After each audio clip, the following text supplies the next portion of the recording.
where did it all start for Lisa Copeland? Oh, thank you. Okay, I love to tell this story. I started out as a car salesman. Okay, right You out. can't make this stuff up, right?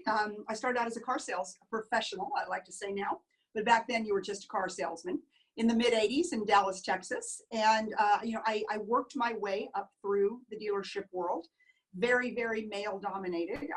You're always a pioneer. I was always one of the only women. And, and I did that for about 15 years. And then I had kids and I decided I did not want to spend every Saturday. So I took about a 10-year break from the automotive industry and I started a mortgage company, Austin Mortgage Associates, which is still in business today. My husband runs it. I started a mortgage, insurance, and financial services company. Then I decided I was leaving it in good hands and I went back into the automotive industry as a consultant. And I think my most proud moment was that I relaunched the Fiat brand to the United States. Wow, very nice. And so Yeah. that's what an exciting career that you've built for you and your family, and you should be so proud of yourself. Hey, Lisa, let's go back a little bit further and tell me a little bit about your childhood and what did your parents do and what was your childhood like? That's awesome. My mother's going to love this. My father was an entrepreneur in the high tech industry, and so I grew up in Silicon Valley. So, we owned an 8-track. We owned a company that made 8-track tapes, cassette tapes, VHS, videotapes. My mother was also equally as amazing. My mother's still alive. She went back at about 35 years old and got her PhD. So I came from a family of very high achievers. Very interesting though. My mom likes to run things very safe, which is why she went and got her doctorate and worked for the state until she retired. My dad was an entrepreneur, like a fearless entrepreneur. And so I definitely got that from him. He used to tell me, kid, you never want to work for someone else. Did you have a privileged childhood? Do you think, did you grow up kind of with a lot of money and never had to worry? So, and I think that's interesting because you're so driven and you've been so successful and you've been such a driver in your industry. How did you do that? Because, I see a lot of privileged kids. Yeah. They come out, what advice would you give my kids? My kids have grown up pretty privileged. What advice would you give them? Well, I would give the advice to you. And one thing that my parents did a really good job. Yes, we lived in beautiful homes. I had horses. Yes, I lived a very privileged childhood. But one of the things that they laid the groundwork very early is that I had to work for what I wanted. I had to work for my car. I had to, I had to clean the house. We didn't have a bunch of maids. We couldn't have. So, his guru and told me, he said, I'm not just going to give it to you. You have to work for it. And so I spent my whole life working.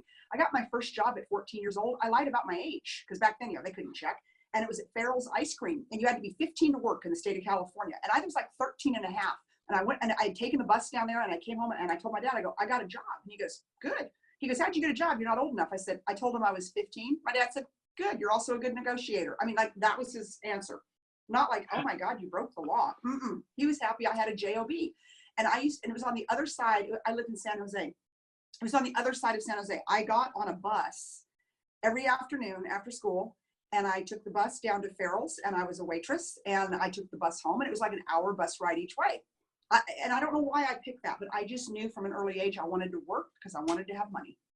I just think it's crazy because, my daughter's 13 and I can't even imagine her on a bus by herself, one way, an hour. It's just it's amazing how the world has changed, right?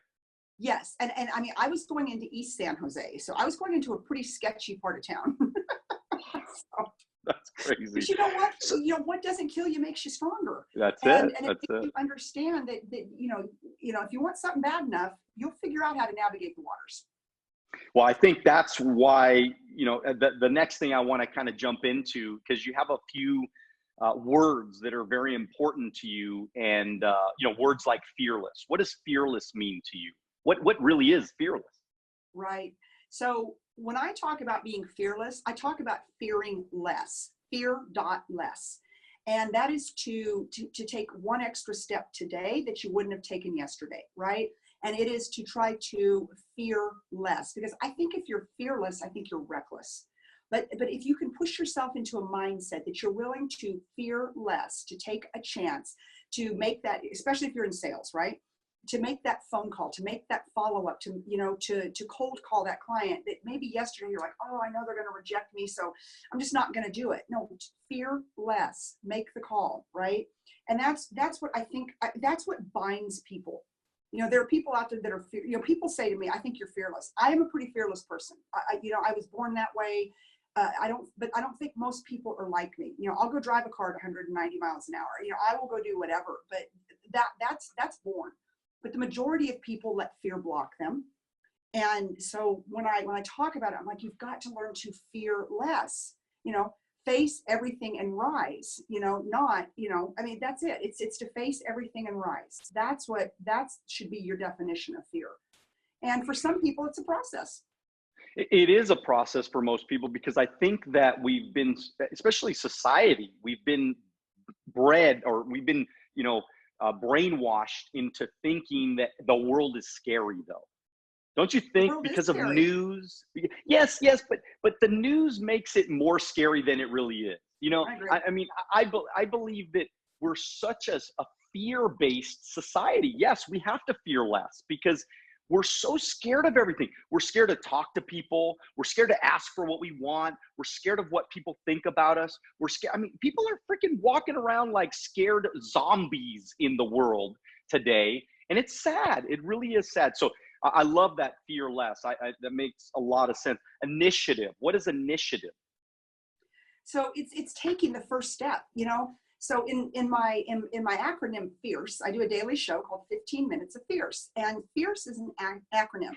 So F, of course, is to fear less. I is to take initiative. Like, there are so many people, and they're walking around, they're like, I'm stuck, I can't move forward. I'm like, you haven't even taken the initiative to do it, right? It's taking ownership of your ideas, taking ownership of your career or your job. There are, you know, so many people out there that live in this victim mentality. And I'm like, you haven't even tried to take the initiative to get it done. What are we complaining about here, people? And I think it's really important that we take initiative and that we make a decision that we're going to be successful, right? I mean, you're not going to make me successful, and I'm not going to make you successful. You and I are both successful because we took the initiative, we took the risks, and we did it. We also failed along the way. You know, you and I don't know each other very well yet, but I think we'll end up being friends. But, you know, I don't know about you, but I have failed many times along the way. But the more I fail, the closer I get to where I want to be. Trust me, I failed lots and lots of times. A lot of situations that you go, oh my God, here we go again. You're not failing today, because that beach, that background. Well, you know, it's crazy, because I mean, the next word in the fierce is engage. And so when I think about engage, I think about that. I mean, initiative is taking that first step. Engage, to me, and I could be wrong, you can define it for us, but engage means, you know, you gotta push it forward. You gotta move whatever it is that you're trying to win at. You gotta push it forward. What does engage mean to you? Exactly what you just said. I mean, without engagement, you know, you can take the initiative, but, you know, and it's also, when I talk about engagement, I talk about being present. Like right now, you know, I'm not thinking about anything other than your listeners, you, and our conversation, right? It's so engagement is exactly what you said. It's forward movement, but it's also about being present, because I think people fail in life and in business and in relationships because they are not present in the moment. They are distracted. And relentless.